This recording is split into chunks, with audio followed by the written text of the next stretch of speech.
She was always on her phone. Until I checked it. I never thought I'd be the guy who'd snoop through someone's phone. I trusted Amanda. Or at least, I used to. It all started about 2 months ago. She became different. The kind of different you can't exactly explain, but you feel it in your bones. Late replies. Secretive smiles. Phone always face down. And she started working late, a lot. But she's a graphic designer. She works from home. One night, we were supposed to have dinner together. I cooked. I even lit a candle. She texted last minute. Client emergency. Be back late. No apology. Just a flat message. I stared at my cold steak and just felt cold inside too. That's when I knew something was off. Still, I didn't want to be that boyfriend, paranoid, insecure, controlling. So I gave her space. I kept silent. But silence, it eats you from the inside. One morning, Amanda was in the shower and her phone buzzed. Then buzzed again. Then again. The screen lit up. The name read, Derek Speech Balloon. My heart stopped. I wasn't going to look. I swear I wasn't. But my hands moved before my brain caught up. I picked up the phone. It wasn't locked. The first message read, Last night was crazy. When can we do it again? Fire, fire, fire. I felt my throat tighten. My hands were shaking. I scrolled up. Photos. Kisses. Hotel room selfies. Her, in my hoodie, in his arms. That hoodie I thought she'd lost. I wanted to throw her phone across the room. I wanted to scream. I wanted to ask, why? But I didn't. Instead, I calmly placed the phone back. Then walked to the kitchen. And waited. She came out minutes later, wrapped in a towel, humming. She kissed my cheek like nothing happened. I pretended to smile. But something inside me snapped that day. I didn't confront her right away. No, I had a better plan. She thought I knew nothing. But I knew everything. That morning, I acted like everything was normal. I made coffee. She added her usual 2 sugars. I asked about her client emergency, just to see how well she could lie to my face. She didn't even flinch. Oh, the guy's a nightmare. Kept asking for last-minute changes. I was up till 1 a.m. just fixing his crap. She even rolled her eyes. I nodded. Said something like, You work too hard. Inside, I was picturing her with Derek. That hoodie. That bed. That smile. I didn't sleep much that night. My brain kept rewinding the messages, the photos, the emojis. But I kept quiet. Why?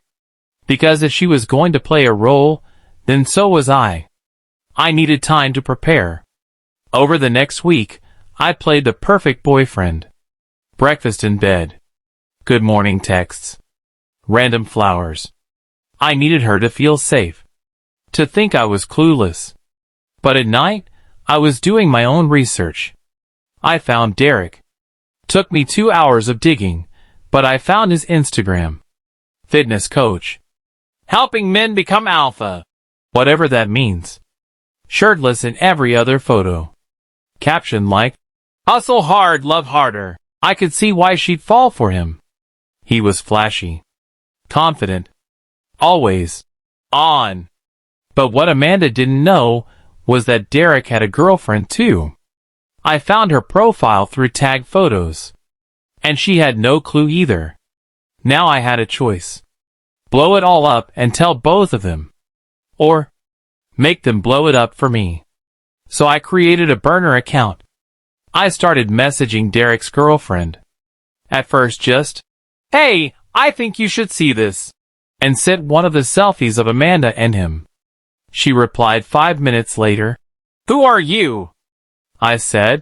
Someone who knows the truth. And then, silence. She didn't reply for 2 days. During that time, Amanda started getting even closer to me. Like weirdly close. Suddenly she wanted movie nights. Started asking me about weekend trips. Said she missed our long walks. Was it guilt? Or did she sense something? Either way, I smiled and said yes to everything. But then, Thursday night, everything changed. Amanda left her phone on the coffee table and went to take a call in the other room. It lit up again. This time, a message from Derek. Babe, we have a problem. She knows. My girl knows. I think she's gonna blow everything up. Amanda froze when she saw it.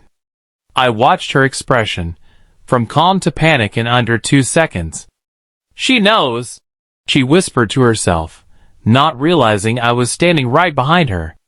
I said real soft, yeah, and so do I. She spun around. Her face drained of color. Wait, what? You knew? I nodded. Then I smiled.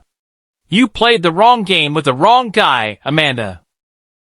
She begged me not to tell anyone. But I already had. Amanda stood there frozen, like a statue. Her lips moved, but no sound came out at first. Wait, how long have you known? I didn't answer.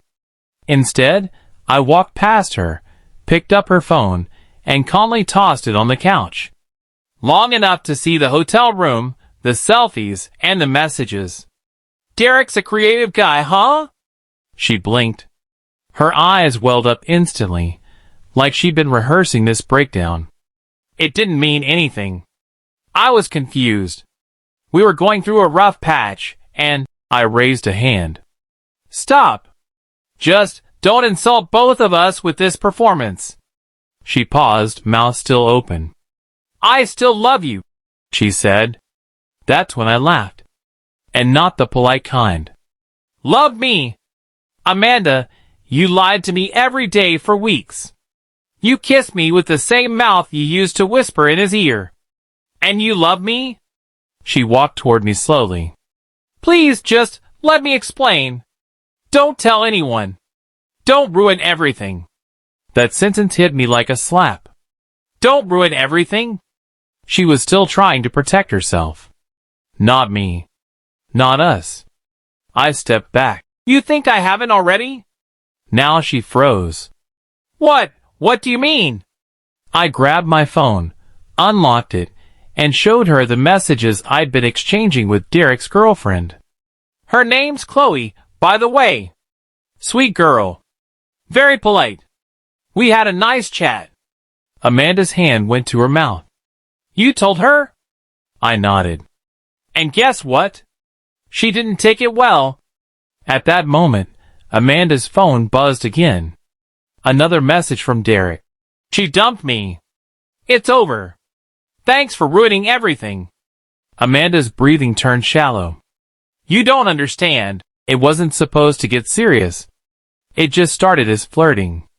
He was just fun. I didn't think. No, you didn't think. You acted.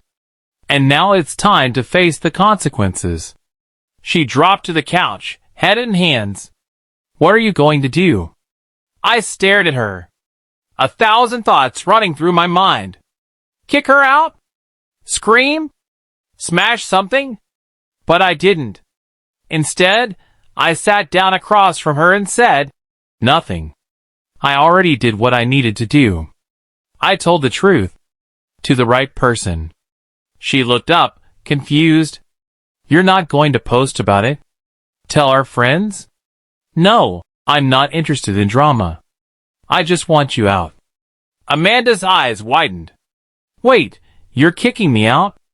Just like that? I nodded. You made your choice when you chose him. I'm just closing the door behind you. Her lips trembled. But where will I go? I'm sure Derek has a spare hoodie. That one hurt. I saw it in her face. But I didn't care anymore. I'd spent too many nights wondering what I did wrong. Turns out, I was just too loyal. Too trusting. Too me. And now I was done being that guy. I thought it was over. until I found the second phone. Amanda left that night. She packed fast, barely speaking. No drama, no more tears. Just silence. I didn't follow her. I didn't ask if she had somewhere to go. I just closed the door. And for a moment, just a moment, I felt peace. I cleaned the apartment. Tossed her toothbrush. Her shampoo. The framed photo of us from last Christmas. Gone. Deleted her number. Archived our chats. Blocked Derek for good measure. I even slept better that night. But peace doesn't last long when lies still live in your walls. The next morning, I was moving the couch to vacuum underneath, something she always said we should do more often. That's when I found it. A black phone. No case. No lock screen. Just sitting there, wedged between the couch cushions like a forgotten secret. At first, I thought it was mine. Or maybe something old. But when I turned it on, the wallpaper was unmistakable. Amanda. In lingerie. Mirror selfie. But here's the thing, I'd never seen that picture before. I opened the gallery. There were dozens more. None of which had ever reached me. Selfies. Bedroom pics. Text threads. And not just with Derek. There were 3 other guys. 3. Each one had a name. Jason. Eli. Mike. Each one had messages. Plans. Nicknames. Miss you already, Redheart. Next Friday? Same hotel? Still wearing your necklace, winking face. My stomach turned. Derek wasn't the only lie. He was just the one who got caught. I sat on the floor, staring at that phone, feeling like I was in a bad movie. Like I wasn't even real anymore. Was our entire relationship fake? Was I just the safe option, while she lived out her little soap opera behind my back? I don't know how long I sat there. An hour? 2? Eventually, I stood up, put the phone in a drawer and just stood there. It was one thing to be cheated on. It's another thing to realize you never even knew the person you loved. Amanda wasn't who I thought she was. And I wasn't who I thought I was either. Because deep down, I knew this wasn't over. Not yet. I sent her one message. And then walked away forever. I stared at that second phone for days. I didn't open it again. I didn't need to. I'd already seen enough to destroy the version of Amanda I thought I knew. But I couldn't stop thinking about it. Not because I still loved her, I didn't. Not anymore. It was because I wanted to understand why. Why pretend for so long? Why stay with me if she had all those other options? And then, a week later, she texted me. From her main number. Can we talk? That was it. Not. Sorry. Not. I miss you. Just. Can we talk? I didn't reply right away. I let her sit in the silence she'd left me in for weeks before. A few hours later, she sent another one. I left something at your place. Can I come get it? I knew what she meant. The second phone. So I replied, I found the phone. I saw everything. Read. No reply. Then, 2 minutes later. It's not what it looks like. That made me laugh out loud. I couldn't help it. 4 men. Dozens of messages. Hotel bookings. Pictures. Not what it looks like. I finally wrote back. Don't worry. I'm not going to expose you. I'm not going to message them. I'm not even mad anymore. But I think you should know something. She replied instantly. What? And I sent one last message. I forgive you. But I'll never forget what you taught me. Then I blocked her. For good. I placed the second phone in a box, taped it shut, and took it to the trash. That part of my life was over. I didn't need revenge. I didn't need closure. I just needed to be free. Since then, I've been different. Not bitter. Not angry. just wiser. I still believe in love. But now, I also believe in watching the signs, in trusting my gut, and in never ignoring a phone that's always face down.